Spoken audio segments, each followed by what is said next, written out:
Okay, so hello everybody. I'm gonna show you the lawnmower I got, and then I'm gonna show you what might be your problem. I know it's gonna be my problem. This is the lawnmower. I guess that's a 21 horsepower. Uh, see this jug I got sitting there? When I changed the oil, it had gas in it, and it filled this all the way up, and then another third. So gas is getting in the motor. I actually thought somebody poured gas in the oil. But here's what it looks like. I'm gonna show you what I think is wrong with this one. Oh yeah, I'm gonna tell you something to check. Make sure your, your, your cap is vented. You see this one right here, I done checked it. It come vented. So you might not be having a flooding problem. You might not be having a not getting gas problem. And but anyway, this is vented. But I didn't understand how that gas got in the oil. Okay. So you see it right there. It's a Craftsman. Let's see. YT3000. And that particular motor right there, they put it on a bunch of different name brand lawnmowers. Let me get this set up for you. Let me show you what I found. That's pretty good there.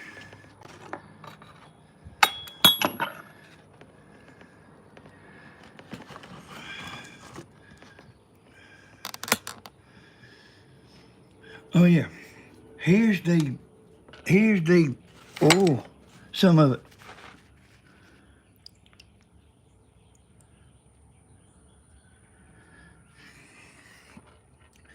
So this is my mama's lawnmower. A bunch of people has worked on it, and you know what I mean. She said it ain't no good. I think it is good.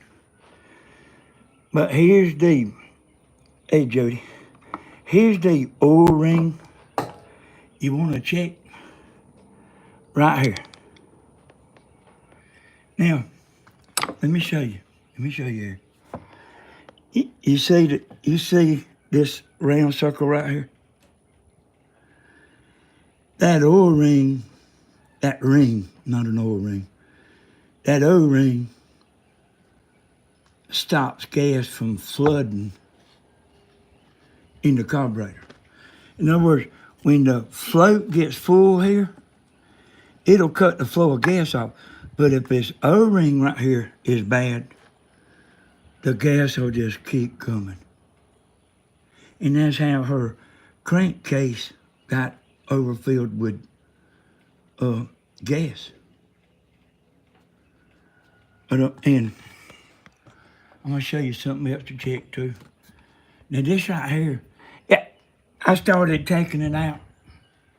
And like when I seen it, how bad it was, it don't even come out in a piece of a skeleton of an oil ring.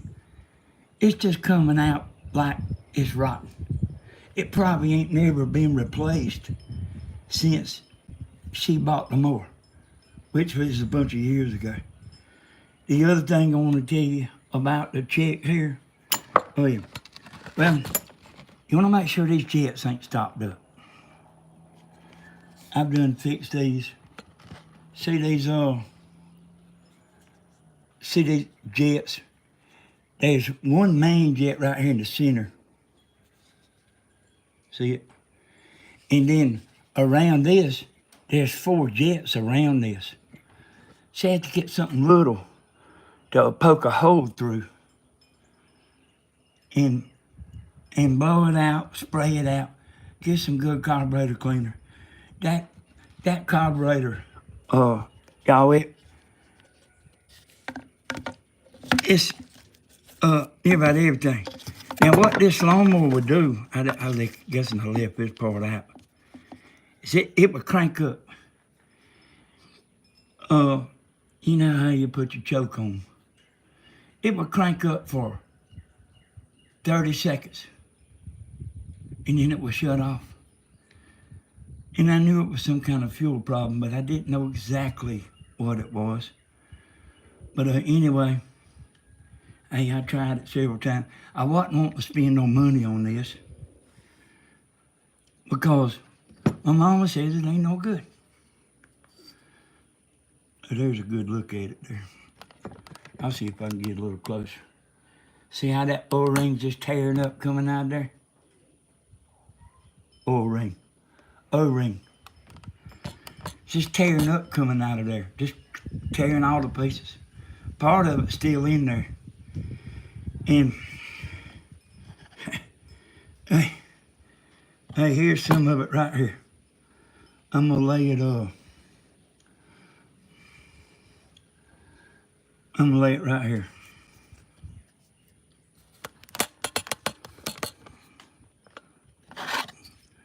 See this little black speck?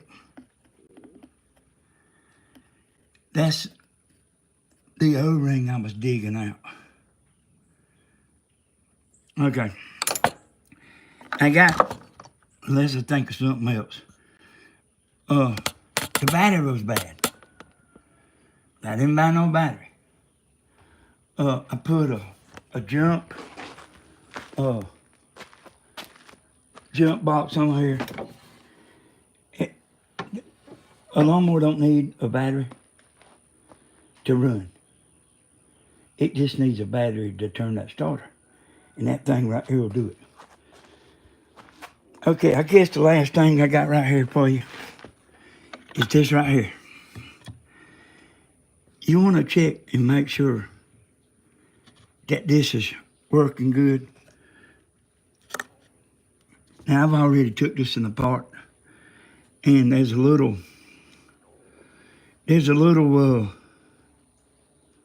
thing that plunges up and down. You want to make sure that plunges good. Do it like this, and it should come up with your hand. Just as fast as you come up with your finger, it should come up just that fast. And I don't know if spraying will help it, but what I doing is I bypassed this. And what this is, all it is it's just something to cut the gas flow off when you're not using it. So if you take this off, you probably want to put a fuel cutoff. All my important stuff, I got fuel cutoffs on my generator, and I just let it run until it runs out of gas. And then, you know what I'm talking about? Until the carburetor runs out of gas. Because I switched my little switch to cut the gas flow off. Hey, that's it, y'all. I got some O-rings over there. A bunch of them. And I'm going to try to see if I can get one that'll work. If I can't, I will order an O-ring. Oh, yeah. When I put the oil back in this, it took about this much oil. And I took a 1.25 quarts out. It was mostly gas. So, man, it really might not be no good now. I don't know. Hey, we just had to see. All my friends that's watching, you'll see the follow-up of this. But I'm pretty determined. Hey, I appreciate y'all coming in there. We'll catch y'all next time. Bye-bye.